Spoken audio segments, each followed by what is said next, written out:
बिस्मिल्लाहिर्रहमानिर्रहीम वस्सलातु वस्सलामु अला सय्यिदिल मुरसलीन ख़ातिमुन नबीय्यीन मोहम्मद सल्लल्लाहु अलैहि वसल्लम। पाकिस्तान मंजिल व मंजिल फयाज़ मुबीन के साथ ये सीरीज़ चल रही है और ये एपिसोड आपके सामने पेश किया जाता है। इस एपिसोड में पाकिस्तान के एक महीने के वाक़यात आपके सामने पेश किए जाते हैं। आज जो एपिसोड आपके सामने पेश किया जा रहा है वो 168वां एपिसोड है और ये वो उन वाक़यात पर मुश्तमिल है जो फरवरी 1961 में पाकिस्तान में वक़ूफ़ पज़ीर हुए थे। पाकिस्तान में जो फरवरी 1961 का जो मशहूर वाक़या है वो मलका एलिज़ाबेथ दोयम बरतानिया की मलका का दौरा पाकिस्तान है।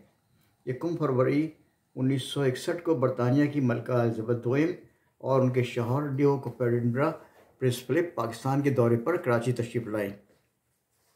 क़याम पाकिस्तान के बाद ये किसी बरतानी हुक्मरान का पहला दौरा पाकिस्तान था और इसमें मलका एलिज़ाबेथ दोयम और प्रिंस फिलिप का ये दौरा 16 फरवरी 1961 तक जारी रहा, यानी 1 फरवरी से वो 16 दिन तक पाकिस्तान में कायम रहा। इस दौरे की ख़ास बात ये थी कि chief martial administrator general Ayub Khan बरतानी बादशाहत को प्लीज़ करने के लिए फ़ौजी वर्दी में मबलूस रहे और यह चाहे बताने के लिए कि अभी बरतानी फ़ौज के वफादार हैं। उनकी तस्वीर जहाँ भी ली गई वो फ़ौजी वर्दी में मलबूस थे और बरतानी मलका के सरकारी खादिम और सरकारी मुलाजिम लग रहे थे।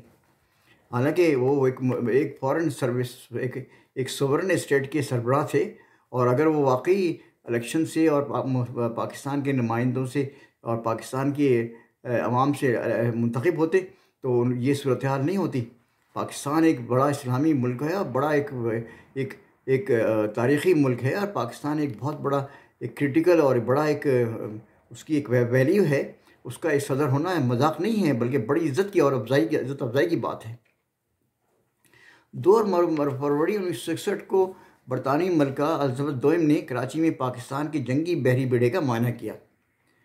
7 फरवरी को सरकारी ऐलान में बताया गया कि पाकिस्तान में रोज़ाना 95 अखबारात शाया होते हैं। अब ये नंबर बहुत बढ़ गया है, बहुत ज़्यादा इजाफा हो गया इसमें से।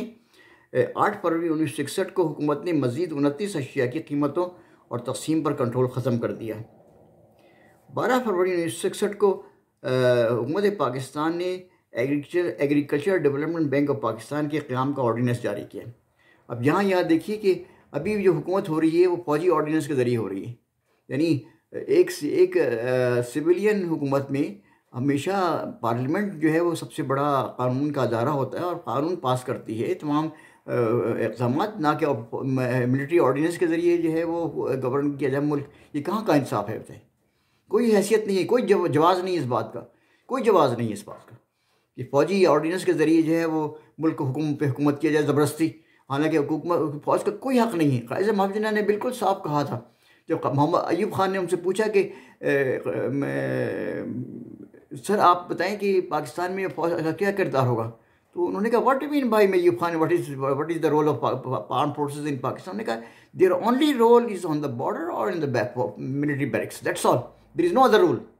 लेकिन उस शख्स ने उन क़ाइद मोहम्मद जिन्ना की बात को तोड़ दिया और बात को हंसी मजाक उड़ा दिया और मुल्क पे 12 साल फ़ौजी हुकूमत कायम रखी और बाद में भी लोगों ने हुकूमतें कायम रखी, फ़ौजी हुकूमतें। 12 फरवरी 1961 को ही चीन ने कश्मीर को भारत का हिस्सा तस्लीम करने से इनकार कर दिया। 12 फरवरी 1961 को ही लाहौर में पाकिस्तान फिलेटेलिक एसोसिएशन के ज़ेर एहतमाम डाक टिकटों का 6 रोज़ा नुमाइश का आगाज़ हुआ। ये जो एसोसिएशन है ये जो लोग डाक टिकट जमा करते हैं और डाक टिकट उसको रिकॉर्ड रखते हैं उनकी एसोसिएशन होती है और ये हर मुल्क में कायम होती है। भारत फरवरी 1961 का एक मशहूर वाक़या है कि भारत में पाकिस्तान की डाक टिकटों पर पाबंदी आयद कर दी गई। 23 मार्च 1960 को पाकिस्तान के महकमा डाक ने 4 डाक टिकटों का एक सेट जारी किया था और इन डाक टिकटों पर ये पाकिस्तान का नक्शा बना हुआ था और ये अल्फाज मौजूद थे कि Jammu and Kashmir is the integral part of Pakistan. ये इसमें हकीकत बात थी, इसमें उनको परेशान होने की, उनको नाराज़ होने की बात थी। भारत ने इस पर बड़ा वाविला मचाया और इन डाक के टिकटों पर पाबंदी आयद कर दी और उन तमाम खतूत को जिन पर ये डाक टिकट लगे हुए थे उनको वापस कर दिया। ये है किस कदर इरिटेशन है इस मुल्क को, और आखिरकार ज़ाहिर है उसने पाकिस्तान को तोड़ कर दमी लिया आखिरकार, जिसमें हम लोग भी शामिल हैं। अल्लाह ताला पाकिस्तान की हिफाजत फरमाए। 19 फरवरी 1961 को पाकिस्तान में बुनियादी जमहूरियत के निज़ाम की मुकम्मल नाकामी के बावजूद, बुनियादी जमहूरियतों का निज़ाम, बेसिक डेमोक्रेसी का निज़ाम अयूब खान ने नाफिज किया था और बिल्कुल मुकम्मल तौर पर नाकाम हो गया था पाकिस्तान में। उसके बावजूद 19 फरवरी 1961 को chief martial administrator general Ayub Khan ने 1 मार्च 1961 को आज़ाद कश्मीर में भी बुनियादी जमहूरियत को निज़ाम राइज करने का ऐलान किया। यानी एक गलती उस पर दूसरी गलती और मज़ीद। 21 फरवरी 1961 को कराची को मुकम्मल तौर पर दारुल-हुकूमत ख़त्म करने के लिए इनकॉम्पिटेंट और नाअहल गवर्नर मगरबी पाकिस्तान मलिक मीर मोहम्मद ख़ान ने कराची के 17 अहम अदारों का नज़्म संभाल लिया। हमेशा के लिए कराची को दफन कर दिया और वो हमेशा दारुल-हुकूमत का हैसियत ख़त्म हो गई। इस कदर जल्दबाजी, इस कदर बेचैनी, इस कदर बेइत्मीनानी और थी अयूब खान को किसी तरीके से ये कैपिटल को कराची से वापस ले जाए। और जो उसने मार्शल लगाया उसका वाहिद मकसद यही था कि किसी तरीके से कराची को किसी कैपिटल जो है वो अपने घर के गांव के बराबर मुंतकिल कर दिया जाए। अल्लाह ताला रहम करे इन खुदगर्ज़ और बेईमान हुक्मरानों से। 22 फरवरी 1967 को सदारती काबीना ने साइंस कमीशन की रिपोर्ट मंजूर कर दी। हालांकि पाकिस्तान की पार्लियामेंट का हक़ है, पाकिस्तान की मुकर्रना का हक़ है कि वो ये कमीशन बनाए और कमीशनों की रिपोर्ट को एक्सेप्ट करे, ना कि एक फ़ौजी का कैबिनेट जो है वो उसने बनाए है कमीशन और उसी पे रिपोर्ट को खुदा तस्लीम कर लिया। कहाँ क्या मजाक किया है पाकिस्तान के साथ। 22 फरवरी 1961 को ये एक बची वो गरीब वाक़या हुआ कि तरक्की पसंद और इस्लाम बेजार एडिटर और अदीबा कुर्रतुल हैदर ने इस्लाम के क़िले पाकिस्तान से काफिर पाकिस्तान में वापसी का इरादा किया और वो उसमें वापस हो गई। और उन्होंने पहले वो लंदन गई और लंदन से वो सीधी दिल्ली से तशरीफ़ ले गई। मगर फिर भी वो भारत सारी ज़िंदगी इस फैसले पर पशेमान रही। इनके अलावा, इन खातून के अलावा 2-3 और लोग थे जिनमें मशहूर शायर साहिल लुधियानी थे और तरक्की पसंद अदीब सज्जाद ज़हीर थे, जो पाकिस्तान के इस्लामी रंग को देखकर इस कदर परेशान हुए कि दोबारा काफिर भारत चले गए। सिर्फ अहमद इजाद जो पाकिस्तान तशरीफ़ लाए थे वो पाकिस्तान के शहरी बने और पाकिस्तान के ही पासपोर्ट पर वो जनूबी अफ्रीका से रवाना हुए। इन लोगों की वापसी में उनका अपना हाथ नहीं था, बल्कि नेहरू ने इनको इंसाइट किया था। और खुसूसन सज्जाद ज़हीर को तो उसने बाकायदा टेलीफोन करके कहा कि तुम यहाँ पाकिस्तान में क्या कर रहे हो, तुम्हारे मकाम तो वो है। हालांकि उर्दू को वजूद ही नहीं है हिंदुस्तान में। कैसी अफसोस की बात है। किस कदर हंसी और मजाक और दौड़ा है कि उर्दू ना किसी सूबे की ज़बान है, ना किसी शहर की ज़बान है, ना किसी इलाके की ज़बान है। तमाम सूबों से, तमाम रियासतों से, अपनी स्टेट से निकाल दिया उर्दू को। हर स्टेट की अपनी मुकामी ज़बान है और जो सरकारी ज़बान है वो हिंदी है। और वो भी हिंदी क्या है कि 1900 में उन्होंने फैसला किया कि जी हम तो उर्दू नहीं पढ़ेंगे हिंदू। उन्होंने कहा हम तो अपनी ज़बान बनाएंगे।